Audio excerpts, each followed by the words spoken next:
ako po ay tuwang-tuwa. Oho. Nakita ko yung yung decision ng leadership Opo. na lahat ng party, halos lahat ng parties dito sa Kongreso ay talagang nagdesisyon na ilipat ang confidential fund doon sa doon sa kinauukulan, doon sa tamang mga ahensya na magpoprotekta doon sa ating mga mangingisda. Lalong-lalo na ngayon, Kong Erwin, talagang very aggressive yung China sa incursion dito sa hindi lang sa West Philippine Sea, maging sa ating economic exclusive economic zone, at ito nga po ay kinukundina natin.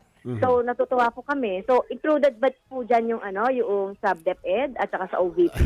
Wala na. Lahat po, ma'am. Nilagay Lahat. line agencies, civilian agencies ang sinabi. So kung hindi ka AFP, hindi ka PNP, ay ali-alisan ka nito. Kung ikaw department lang dyan, aalisan po ng pondo na CIF, ma'am.